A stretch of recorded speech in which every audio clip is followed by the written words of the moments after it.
প্রথমে আমরা আমাদের যে কোনো একটা ব্রাউজারের গুগল অপশনে যাব। গুগলে লিখব জিমেল লিখে এখানে এন্টার প্রেস করুন। করার সঙ্গে সঙ্গে আপনাদের মূল জিমেলটা চলে আসবে। তো আমরা এখন এখানে জিমেলটা ওকে করব। ওকে করলে যদি আপনাদের কম্পিউটার বা ল্যাপটপে যদি জিমেলটা লগ ইন করা থাকে তো এখানে এমন একটা ইন্টারফেস চলে আসবে।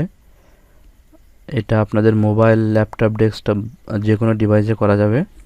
তো এখন দেখবেন এমন একটা ইন্টারফেস। তো এটা মোবাইলও আসবে। তো এখানে দেখেন এমন একটা, অর্থাৎ আপনাদের সেটিং যে আইকনটা আছে, তো এই সেটিং আইকনে এখানে আপনারা একটু খুঁজে বের করবেন। সেটিং আইকনে আমি এখন ওকে করব। তো ওকে করার সঙ্গে সঙ্গে এইখানে দেখেন সি অল সেটিং, অর্থাৎ আপনাদের ডিভাইসে যেখানে এই সি অল সেটিং লেখাটা থাকবে সেইখানে আপনারা ওকে করেন। তো আমি এখানে ক্লিক করছি। ক্লিক করার সঙ্গে সঙ্গে দেখেন এমন একটা ইন্টারফেস দেখা যাবে। তো এখানে জেনারেল বা এই যে লেআউটগুলো আছে এগুলো থাকবে। তো এগুলো আপনারা খুঁজতে খুঁজতে যেখানে দেখবেন যে অফলাইন, আমার এখানে এমনটা দেখাচ্ছে, আপনাদের ডিভাইসে হয়তো বা এটা একটু খুঁজে বের করা লাগতে পারে। তো আপনারা অফলাইন যে লেখাটা আছে এখানে আপনারা ওকে করেন। তো আমি এখানে এখন ওকে করছি। ওকে করার সঙ্গে সঙ্গে দেখেন এখানে অফলাইন লেখা আছে এবং এখানে কিন্তু বক্সের ভিতরে টিক মার্কটা নাই, যেহেতু আমি এত যাবৎ অনলাইনে আমার এই জিমেলটা ওপেন হতো। তো আমি এখন অফলাইনে ওপেন করতে চাচ্ছি। তার জন্য কি করতে হবে, এখানে লার্ন মোড আছে, অর্থাৎ আপনি এই অফলাইনে কিভাবে ইউজ করবেন সেটা এখানে দেখানো হচ্ছে। তো আমি সরাসরি এখানে এই বক্সটা টিক মার্ক করে দেবো। দেখেন এখানে অ্যানাবল অফলাইন ইমেল বা মেইল আর কি। তো আমি এখানে ওকে করার সঙ্গে সঙ্গে দেখেন এমন একটা ইন্টারফেস চলে আসবে।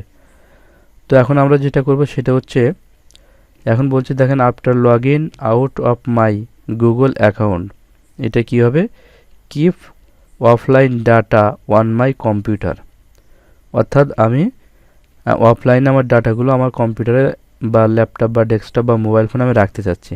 তো এখানে আমি এই বক্সটা পূরণ করব।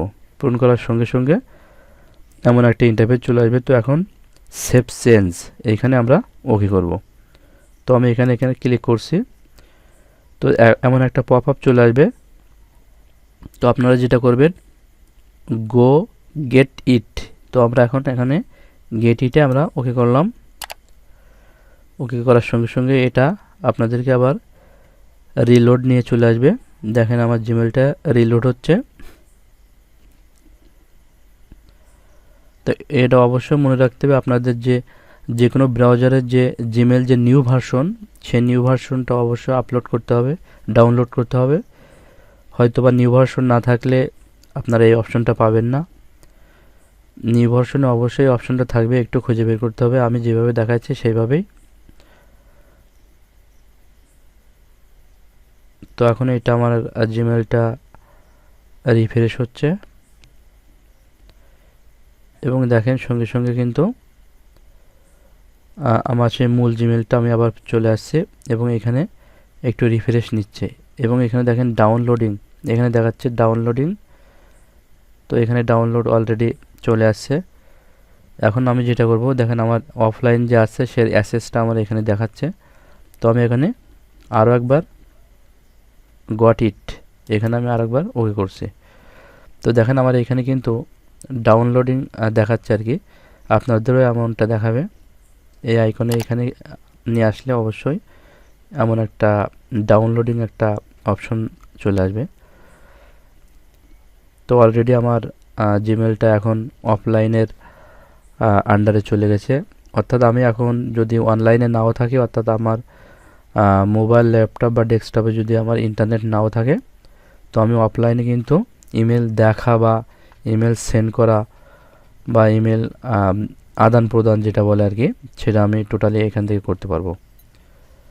অর্থাৎ আপনি যদি বাইরে থাকেন বা যে কোনো মুহূর্তে আপনি জিমেল আদান প্রদান করতে চান, তাহলে এখন থেকে আপনি কিন্তু এই অফলাইনেও কিন্তু আপনি এই জিমেলটা আপনি সেন্ড করতে পারবেন বা রিসিভ করতে পারবেন।